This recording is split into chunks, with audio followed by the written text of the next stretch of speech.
We've all seen them, those experiences that stop us in our tracks, the moments that flood our feeds, shift culture, and bring people together. I'm Asia Bradley Kemp, and I've helped generate millions in revenue and billions of impressions by creating scroll-stopping moments for some of your favorite brands and celebrities. This is Making the Moment, the podcast that brings you the untold stories, unfiltered insights, and big ideas from the architects behind the moments that matter. In each episode, I'll show you how to design experiences that not only captivate audiences, but also drive tangible value for your organization. Whether you're looking to build buzz, boost loyalty, or drive revenue, I want to help you design customer experiences that truly make an impact. This is for the moment makers and the culture creators. Welcome to Making the Moment. Hi, my name is Asia Bradley Kemp, and today we're diving into the intersection of sneaker culture, community building, and brand marketing with someone who's redefining the space for women. Our guest today is Melissa Carnegie, the powerhouse founder of Kicks and Fros, a lifestyle brand and community that's not only empowering women in the sneaker community, but also collaborating with some of the biggest brands out there, from Nike to Brand Jordan, Puma, Toyota, you name it, she's worked with them. From her start in PR content creation to leading a movement that blends style, community, and marketing innovation, Melissa has built a brand that moves the needle both culturally and commercially. And today, she's giving us an exclusive look into how she does it. Melissa, welcome to the show. Thank you for having me. You started doing this over a decade ago, and when you started, your focus was content creation. Now you've built this brand that is recognized by some of the biggest marketing brands in the world, household names. What set you on this path? I think I've always been into community building. I grew up in a very small town where your community was everything. So that was something that's always been a part of me. I joined a sorority in college, so that was more community and team building. I was the president of that sorority. And then PR, really got introduced to that in college. And in a intro to PR class, I was a broadcast track major, and that made me switch. I was just interested in, telling brand stories, helping elevate them. And I was excited to make that switch. And after college, I moved to Charlotte, North Carolina, during a time where finding a job wasn't very hard. Was very hard. So that's when I got into blogging, just to kind of keep my writing fresh. I was introduced to it by a friend who thought it could be cool for me because I had a lot of people asking me about my personal style or how to where to wear on a date or products to use on their hair. So she thought it could be a cool way for me to just send people directly to one spot where I talk about all these things. And it was a way I can keep my writing fresh while I was on the job hunt. So that's how I kind of got introduced to PR, to the blogging world. That was 2009. Yes. Okay. Yep, that was 2009. I graduated college in 2008, moved to Charlotte around that time. So in 2009, I was kind of introduced to blogging and beauty and hair, the hair care space, especially with natural hair. I had a natural curly fro at the time. So that's when I was kind of introduced into that world as well. And that's how Yantu discovered you, right? Yep, through blogging, through talking about the products organically, with my community online, digitally, and being recognized in different ways by Essence magazine, for my hair, for my natural curls. And Cantu recognized me. I attended a brunch they had around some of their new product launches, continued talking about those products, and eventually started working for them as a content creator. Yeah, I think that's amazing because you were probably one of the first, definitely a pioneer in that space where, 2009 to 2011 was really that era where influencers started to gain notoriety and, they were showing up at the front row of Fashion Week and their impact was really starting to be felt. From a marketing perspective of how brands were viewing them, and also just that consumer perception overall, where consumers were putting their focus and brands were really starting to respect the work that you guys were doing that. So to go from being behind the scenes, so to speak, and creating content to now really influencing a brand's strategy, you were definitely a pioneer in that space. Did you have anybody at the time that, you consulted with when you were making this move, or got advice from, or were even able to model, what you were doing after? I don't think so. I kind of felt I just wanted to do what felt right at the time. I felt like I wanted to learn, how to build a brand, how to, create products, and how to storytell in that way, and how to strategize in that way and work with other creators. So at the time, I was a full-time creator. I was freelancing for a few small businesses, and I thought it was just a great opportunity to learn more. I mean, it was a brand I already loved and I already could talk about in my sleep. So it just made sense. Yes.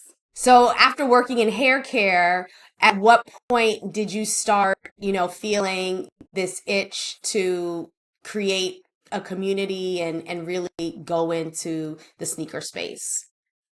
Yeah, so I think the whole time I never stopped being a content creator. So the whole time I was working full time in beauty and hair care, I was still creating content on the side, whether that was about my personal style, whether it was about me traveling for my full time job, some behind the scenes of what I was doing there. So I was always creating. I never really stopped creating. So once I noticed like a lot of women were reaching out to me about my sneaker style, and they loved when I shared sneakers on my blog, or they loved when I wore outfits where I was wearing sneakers and they were inspired and wanted to find their sneaker style or figure out a way to add sneakers within their wardrobe or what types of sneakers. That's when I felt like, okay, maybe I can start this digital community where women could go and find inspo. That was kind of the main thing, where yes, they can come to me, but then they can go to this page for inspiration and to find their tribe and their community of like-minded women in the space. So that's I started thinking about that in around 2016, and 2017, kind of created Kicks and Fros online, which means on Instagram. Just started an Instagram page to send people for inspo. And that kind of grew into a larger community, grew into a lifestyle brand where we sold merch and we developed a sneaker cleaner, and we are where we are today. And I want to talk about all of that, especially the sneaker cleaner. But I have two questions for you because you mentioned that once you transitioned from blogging to full time with the brand, you still were creating content. So what drove you to do that? Because I think it's a really interesting mindset for your generation. You're millennial. I'm a Gen Z, and especially in the PR and marketing space, there was in those early days of social media and content creation, there was still very much a behind the scenes type of personality versus in front of the brand personality. And I just think it's really interesting that you could have just sat on this new job that you had and just focused on that and creating content for that, but you were still very much inspired to continue building your own brand essentially, and creating content back then. So what was it that compelled you to do that? Yeah, I still loved it. So the love for it was still there. I still wanted to do it. I still enjoyed, being creative on my own, and having that creativity with my community. I just didn't want to abandon them. Like, okay, I got this job. I'm leaving now. But the spark was still there to want to do it. I still enjoyed doing it. I still had amazing opportunities that came from it, and I still was able to like get paid from it as well. So I didn't want to like just abandon that stream of income. I was still felt creative. I still wanted to do it. It kind of let me separate the two. And when I took the role, I explained that I would still be creating content and made sure that was okay before accepting, and it was.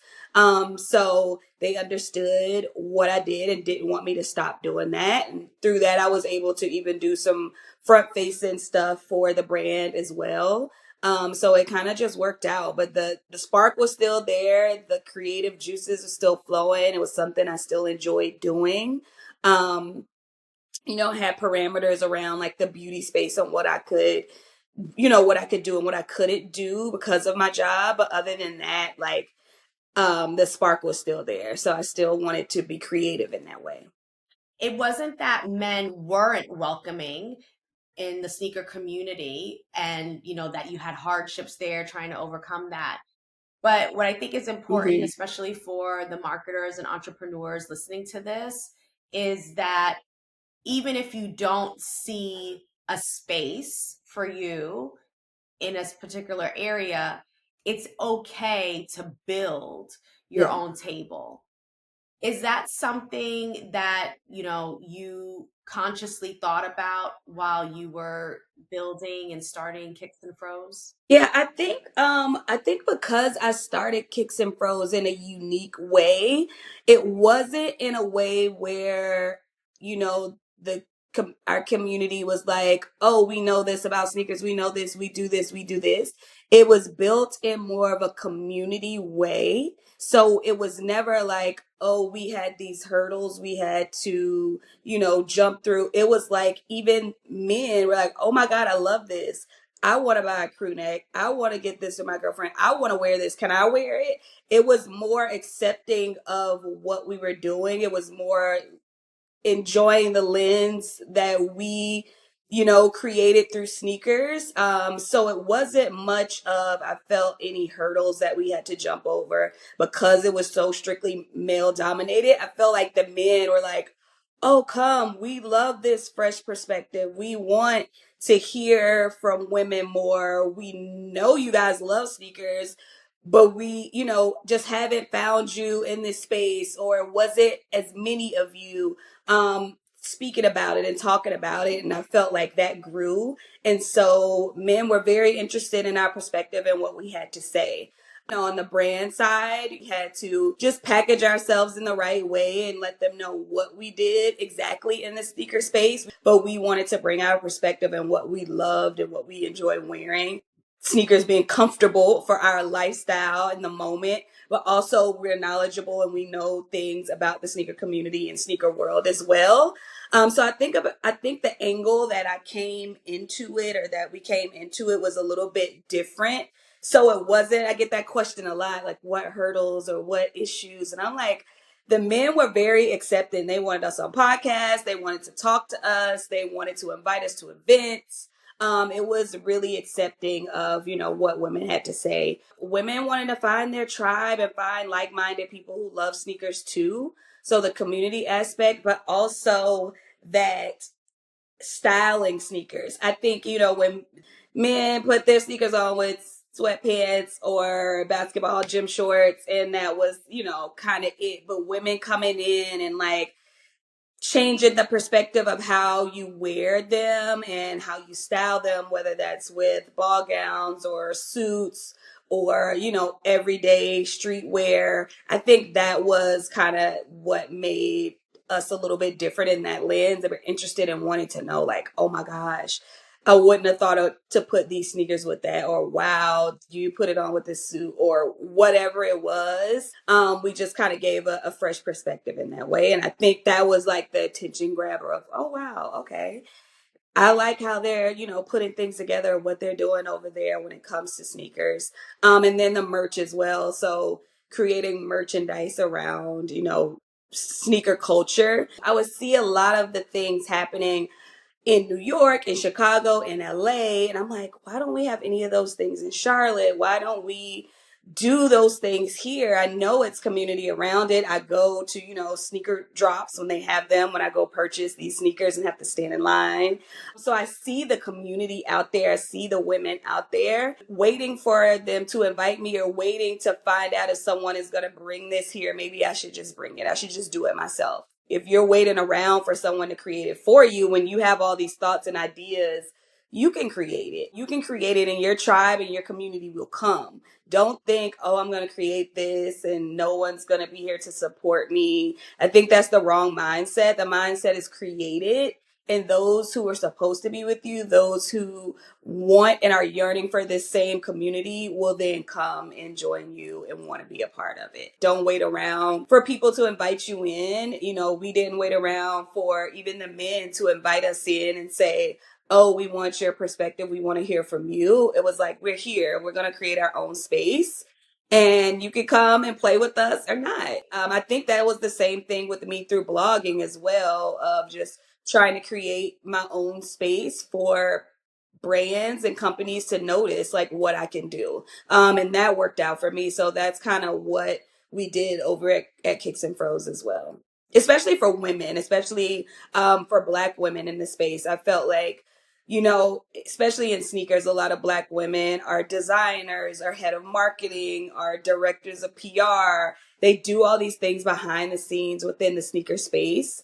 Um, and they needed to be recognized. And I felt like, you know, we could help do that, Kicks and Fros. Where did you guys do your first event? And is it because I know you said you started it online, but then at some point you moved into hosting events and doing events. Where did you do your first one? Oh gosh, that's a good question. Yeah, so we were all strictly online, like creating a online digital kind of space. So events weren't necessarily in my mind at first. It was just, oh, we're just gonna be online. We're gonna create this community. Then like kind of the pandemic hit after that. So it was huge digitally. We did a lot of lives, a lot of in-person type of things. But I believe our first event we held, so in Charlotte, it's this sneaker store that has a community space in the back of it. And we had our first event there. The space is called Be Social. So we had our first event in that Be Social space. And I believe it was just like a panel conversation around women in the sneaker space. It was like this panel conversation. We had women attend. We had like some fresh bites and stuff like that. And women were able to just network and enjoy each other, learn a little bit more about Kicks and Fros, but also other, you know, like-minded women in the community too. And were you ever concerned about, because you were starting this in Charlotte, versus, like you said, you saw things happening in New York and LA and Chicago and these big markets, was there ever any concern of, are they going to come if I do this event, or are we going to build this community because I'm here in Charlotte versus being in a different market? So we did a lot of online. If we had this in Charlotte, would you come? Would you be interested in this type of event or this type of event? So we did a lot of research with our community digitally on Instagram in our newsletter, just kind of searching and seeing if this would be something they were interested in. So once I got that, yes, we've been looking for this, we've been wanting something like this, it was kind of a no brainer to start having events locally. And that's how I knew, like, oh, I'm good. We have people that signed up via our newsletter. We have a local Charlotte community. I have creator friends that I've built through the years that were there to support and help. So sharing what we were doing. And, I thought it was like a no brainer. So I never had that doubt of like, nobody would come. I was like, maybe it'll be 3, 4 people. I'm fine with that. We just starting out. So I didn't expect like this big crowd, but we had a great turnout. We had about 25 people. It was good. People were messaging us after, asking about when the next event was happening. So I really felt like it was exactly what we were supposed to be doing. And then we got hot and heavy in events after that and took a brunch tour on the road. Um, and it was really just a really cool and interesting way to introduce Kicks and Fros to different people in different cities. So our first brunch, which was like one of our first events as well. The first was a super small kind of panel. But the second one is where I invited other creators. It was kind of invite only, women in the sneaker space, and had this brunch. And then at the end, asked them like, what do you guys think? Do you have any feedback? This is something that I want to take to other cities, but also have, in Charlotte. And they were like, gave me great feedback on how to move forward. And then we were able to take that on the road. And where did partnerships start to come in? Because, you've worked with Nike and Foot Locker and Athlete's Foot, all of these brands. Where did those brands start to come into play in the Kicks and Fros ecosystem? During the pandemic, that's when a lot of brands would start asking us about, content creating around different things that they were doing or different sneaker drops that they had coming out. So that kind of started there, where a little bit of recognition around certain sneaker releases or our storytelling they really enjoyed. And as far as events, at after that first event, we had a photographer, learned a lot, again, for my full time job. And I was able to package that brunch idea up into a deck, and I started pitching it right away. So I started sharing it with, sneaker boutiques in the area, local sneaker boutiques that had space to where we could come in, black owned restaurants in different cities to where they can be highlighted and we could also, be a part of their space. Um, Different sneaker brands, beauty brands. I even pitched it to Cantu because this was still like our hair care audience, but you're introducing hair care to them in a different way. So you're kind of introducing yourself to a new audience within, exactly who we were speaking to. So they were really interested in that as well and supported us since day one too. And so, how have they evolved and changed from, when you started first doing them till now? And I guess what were some of the lessons that you've learned along the way producing these events, these community events? Yeah, so they've grown. I've learned along the way. I like, especially with a community-based brand, I really enjoy keeping it nice and tight and small. With about 25, 30 women in the space, I feel like everyone could talk to everyone. When it's a smaller amount, you could really work to the room and network and meet new people within the community. When it's that smaller amount, we did a very large one, which was great. It turned out to be a great event, but it took, that small community out of, the event. It turned into like a bigger production, which was cool. Got to see it from a different lens. So I always like to keep them nice and small to where the community can navigate and meet each other and talk to each other. Learned a lot about pitching brands and introducing them to the sneaker world, which is fascinating to them, and it's a different lens. So that's it. That has been really cool. Introducing whether it's um, hair care brands, whether it's other beauty brands, whether it's car. I work a lot with Toyota. So introducing them to the sneaker world, and also Slingshot, which is like this motorcycle kind of four-wheel car that I was the ambassador for. So introducing really cool, um, different brands into sneakers has been interesting, not necessarily a challenge. A challenge into is something new for them to navigate, but also fun and exciting. So I would say introducing, kind of newer brands to sneakers, keeping things kind of nice and tight, not growing too fast or not making them too big too quick, I think has been like a great learning for me. And then kind of meeting with different, hospitalities, which within restaurants, because we do a lot of these within restaurants.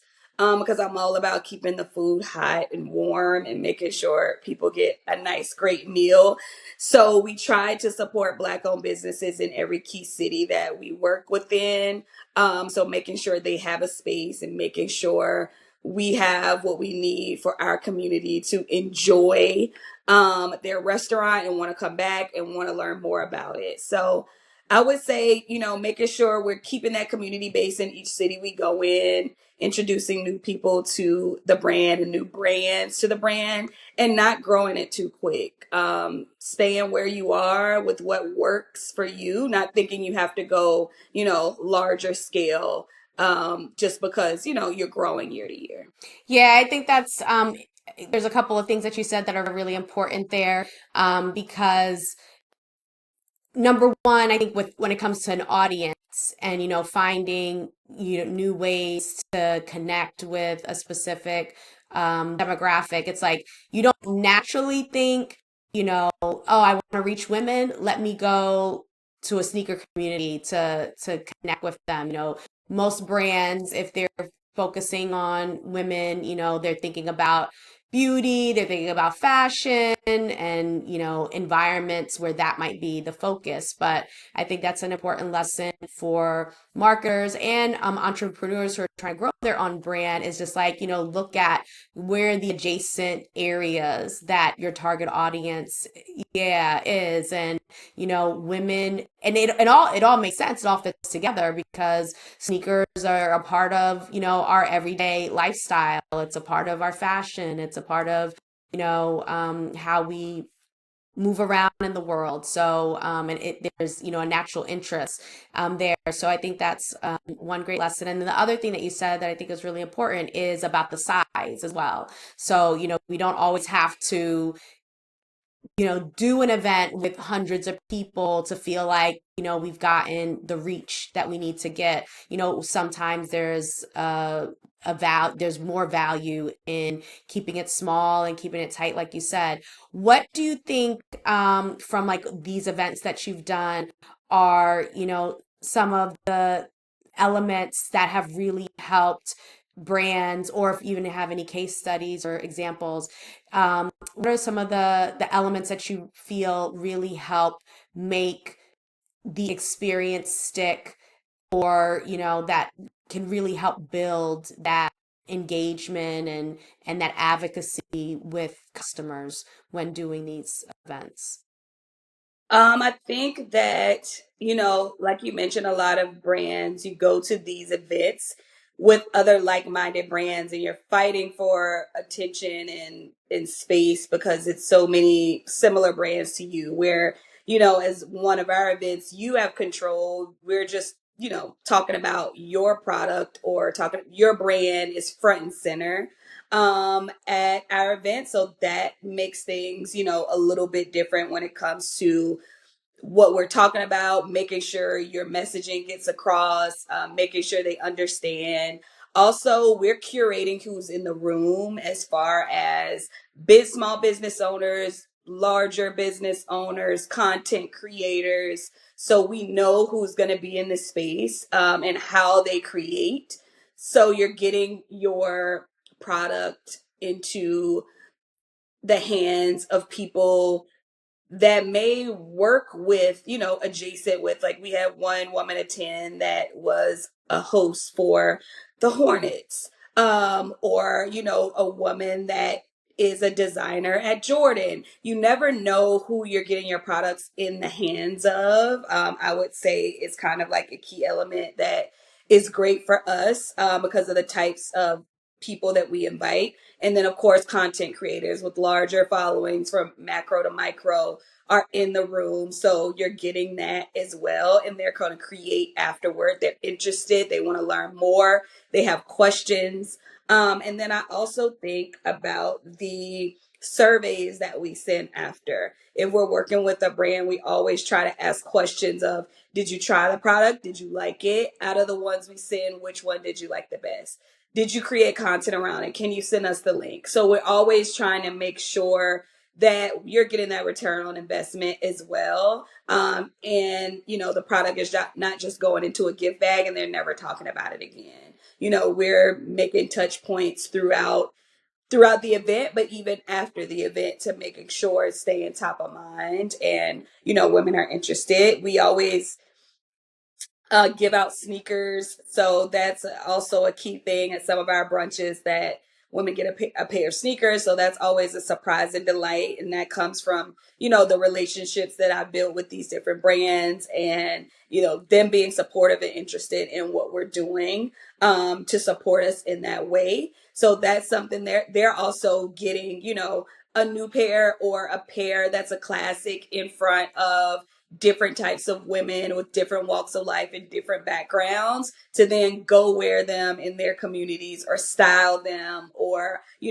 people see them in them and they are able to share and also create some purchases around that. So I think it's different touch points in different ways organically, for your brand and product to kind of be seeded through our events. And were there, in the early days, even though you had a online following, you had a community in the hair care space, and you were obviously known for your own sneaker style, but when you were, starting to build these events, in the early days, and you were going out for brand partnerships, were there any challenges or difficulties in, selling this in or connecting with brands? Because a lot of times, especially the caliber of the brands that you're talking to, there's a lot of the mentality of let's, see how the first one goes. Let's, see how you do the first one, and then maybe we'll jump onto the second one. Like, no, there's not a lot of people who want to be first at something new and investing in something new.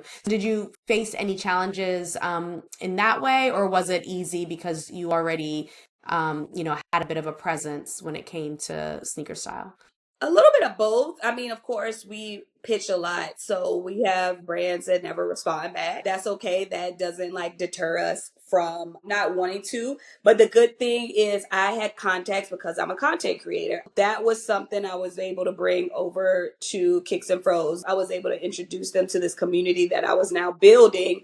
I had already had one brunch with no sponsors, something that I was coming with it already done before, with how many people we've reached, with, how you could come in and it can make sense, for your brand or your business. So I think the way I came in and me already having contacts from the content creator side was very helpful. So I went to those contacts first before trying to introduce any new brands or businesses to Kicks and Fros. But yes, it has been, difficult to help them see, like, what does this have to do with sneakers? But because Fros is in our name, I think a lot of hair care brands understand and they're like, okay, so especially a lot of, natural hair care brands. So Black women come to these events.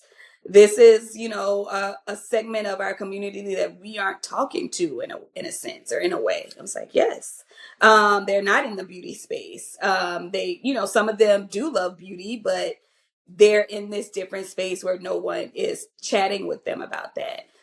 So it's always interesting once we kind of break it down, to, get their perspective from the beginning when introducing them to it until afterward. Um, but it's always been cool. It's always been, some kind of support in some way, whether it's not dollars, it's product, or figuring out and seeing how they can be a part. And that comes even from like liquor brands wanting to be introduced to, women in the sneaker space, not just beauty, not just the sneaker brands, but also different avenues, car brands. So it's a lot of different avenues interested in how they can make their mark within sneakers in a cool way. After being introduced and kind of explain and having, several conversations around what Kicks and Fros is and like what we do exactly. So yeah, it's some of a good mix of you never hear from people again when you reach out, and that's okay. Um, I saw something with reading online about, Kendrick and the Super Bowl and everything that's going on with, the songs he had and the album. And DJ Mustard, who's one of the creator of like, popular beats, sends him like 5 to 10 or even more beats a day.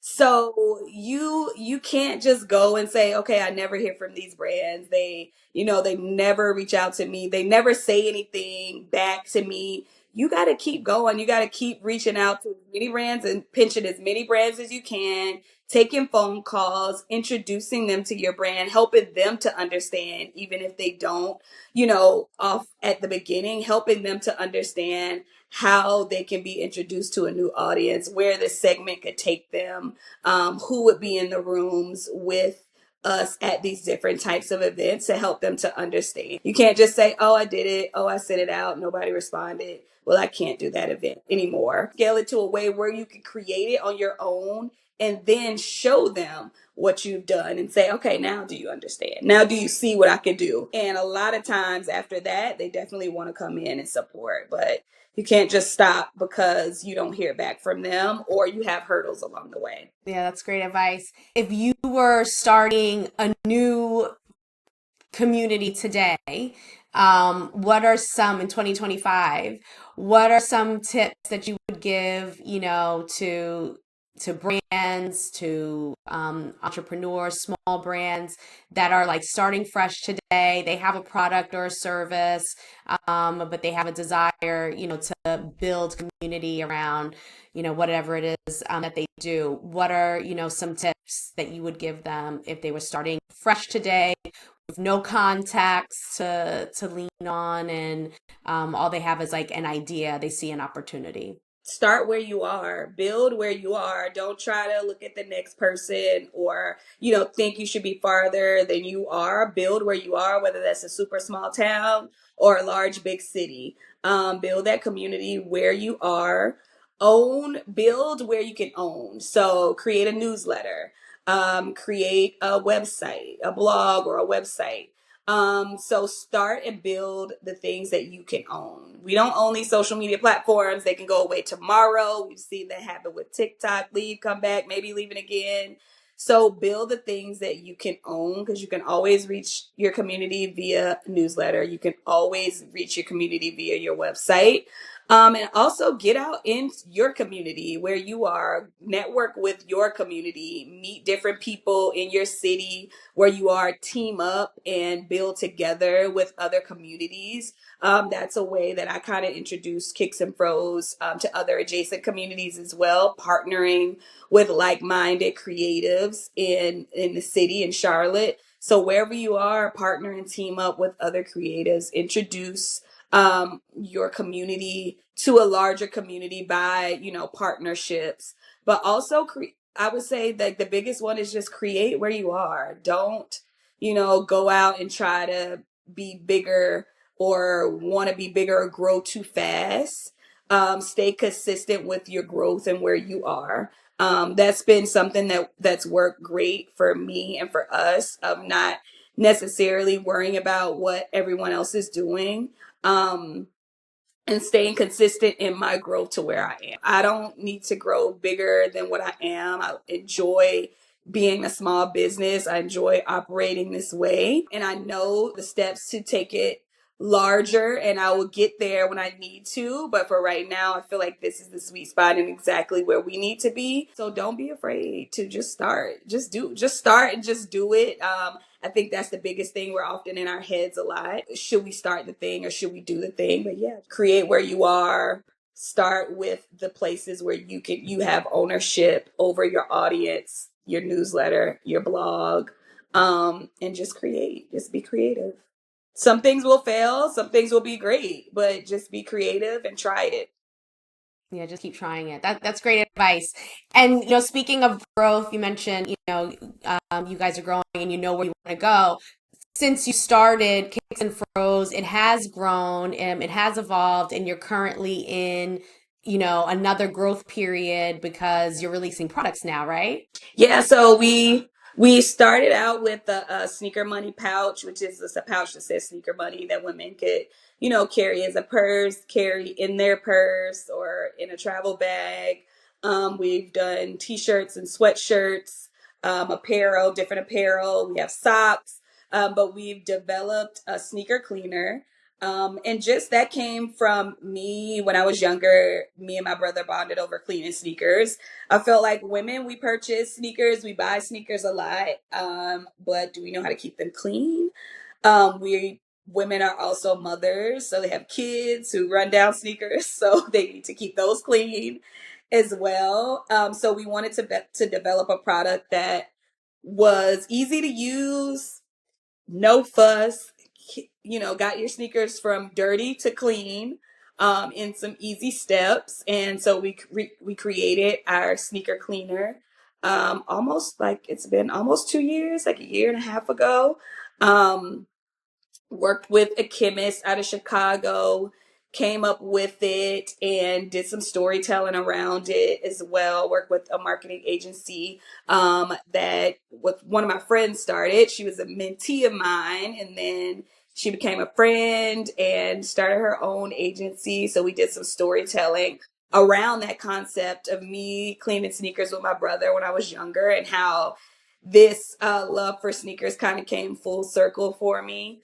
And yeah, we sell it online. We do pop-up events quarterly around how to clean your sneakers.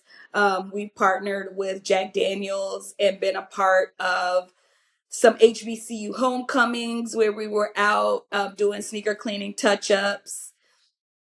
We've done events locally here in Charlotte. We do giveaways. We have our office space here in Camp North End in Charlotte, where we host events or open up on select weekends for our community to come in and support us by purchasing our merchandise too. So yeah, it's the things that I've wanted to see kind of. So me being a consumer of sneakers, kind of the things that I wanted to see. It's sneaker money pouch. I was going to a sneaker ball. I wanted to have a conversation starter, something where I was going by myself. So I'm like, okay, I need something. I need to wear something where people will talk to me or want to come up and talk to me. So I don't have to go like networking and talking to all these people the whole time. So I created a pouch, and that was definitely something where um women would come up to me like, where'd you get that? Where can I get one? And that kind of started our merch store. It's very smart. It's a good conversation starter. Thinking back on, your trajectory, is there ever a moment that you think, if you would have listened to self-doubt, did you have any self-doubt? Is there any a moment that you think of that if you went one way or decided not to pursue this, that, things would have gone in a different direction, or you wouldn't have been able to create something for your community? Yes, I think even with creating Kicks and Fros as a whole, having self-doubt around, can I manage another community or business, or do I have time? Can I manage this? And I wrote Kicks and Fros down, and it just kept coming to me, and I kept trying to push it away. Self doubt. I kept trying to push it away and say, no, I don't have time. No, I don't want to do this. Nobody's going to be interested. It's not cool. It's not fun. And something kept saying like, girl, no, you just do it. Just create something and just see how it goes. If I had let that self-doubt continue to creep in and continue to take over my mind, Kicks and Fros wouldn't even be here. It would have just been still a thought written down in a notebook. So yes, I feel like you definitely have to fight through self-doubt. Imposter syndrome can creep in as well. Like, why me to do these things, or why was I chosen to do this? I think both can kind of creep in from time to time, but you definitely have to fight through it. Because if I would have let self doubt win, Kicks and Fros wouldn't even be what it is at all, and it wouldn't even exist. Or events for Kicks and Fros wouldn't even exist, because I know we mentioned like, did I think people wouldn't come? It was a point, yes, but that was from, hearing other stories, hearing other people share their stories about trying to share events. But thankfully and luckily, I had experience with you, with, being a part of Cantu, working different events, bringing them to life. But I knew I had to start where I was, and it didn't have to be this big grand thing. It could be something super small and great for me at the moment on what I can do in my bandwidth. So yes, you do have self-doubt. You do have imposter syndrome from time to time, but you just have to fight through those things. And I think if you fight through them, if you push them to the side, really, really great and magical things could happen for sure. So where can people buy all these products in the cleaner? Yeah, so kicksandfros.com on our merch shop. We have everything listed out there. We currently have a Black History Month sale going on. So you get it, not the cleaner, but you get some of our products at a discounted price. But we have our cleaner by itself. It also comes with a brush if you want to get the whole kit. But it works really well. And I think, people will like it along with our other merch, just, making a statement within sneakers, wanting something comfortable to wear with your sneakers. I think we provide a good mix from tote bags to pouches to socks to sweatshirts and t-shirts. A good mixture of products on our website too. And you can find out about our events on our website as well. We do a lot of sneaker customization workshops locally. That was something we also took on the road, but you're able to book a session at our office and come customize with a friend or two or with your significant other. It's a really cool experience. A lot of people love it. Of course, women are the drivers of coming, but once they bring their significant other, they always have more fun than their wives. A lot of times, their girlfriends are like, "Wow, I didn't think I would have this much fun," or "This is so therapeutic," or very relaxing. So those are always cool. I get to meet some really cool people there. And then we just launched a kick bar. So this is where you bring your own sneakers and you get to accessorize them, whether you want to, write some inspiring words on them with paint pens or change out your laces or add lace charms. We have some cool accessories in our office that you can accessorize your own sneakers with. So that was something cool and new. We just launched it like maybe a week ago. We had our first session yesterday, so that was really cool. Oh, cool. That's exciting. So many great opportunities for brands to be able to connect with different types of consumers. And it sounds like it's just not for women, at least when it comes to the events, everybody's welcome. But also there's, yeah,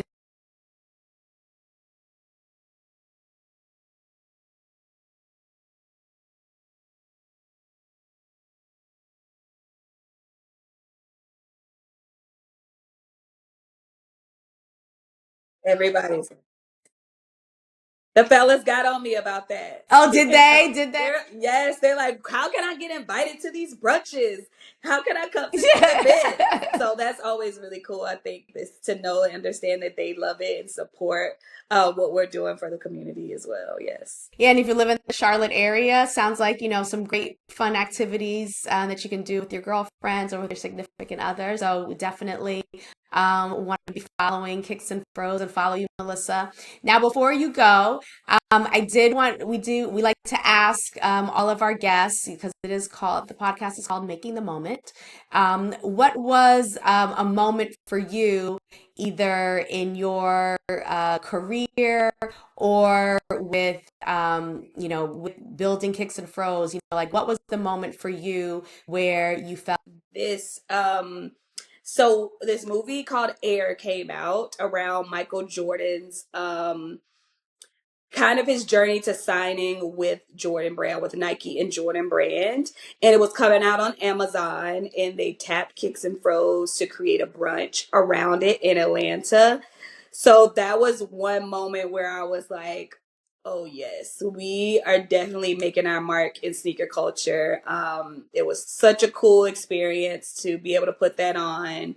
And then I would say, community members reaching out to us via email, via DM, and just saying, how can I help? These are my skills. This is what I can do. How can I help? And so that was another moment where I knew I was exactly where I was supposed to be, doing exactly what I was supposed to be doing. Um, and that just makes me feel good about it when, our community members will reach out to us via DM or email and just ask us, these are my skills. This is what I do. How can I help?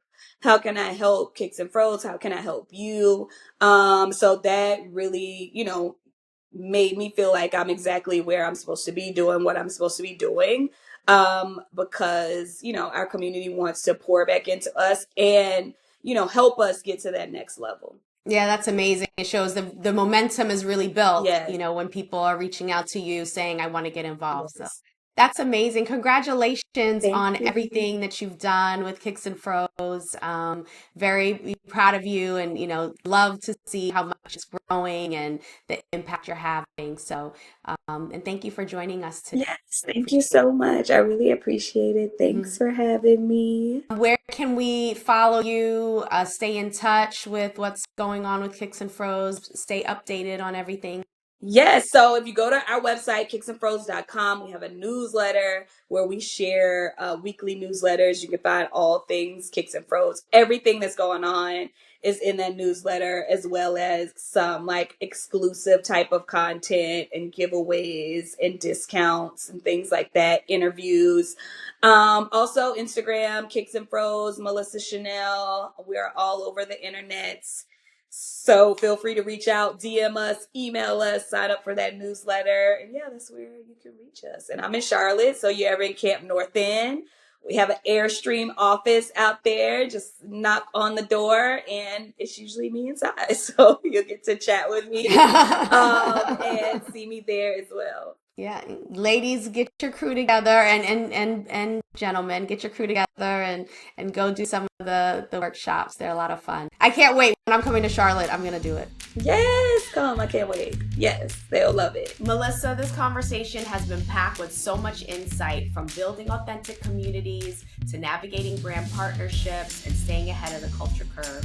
Thank you so much for sharing your story and strategies with us today. And to our listeners, if you found value in this episode, make sure you like and subscribe and share it with your fellow marketers and entrepreneurs. Don't forget to follow Making the Moment on all social channels and turn on those notifications so you don't miss the next event we dive into. Lastly, make sure you're following Melissa and Kicks and Fros on Instagram and sign up for her newsletter. And until next time, don't be afraid to make your mark and make the moment.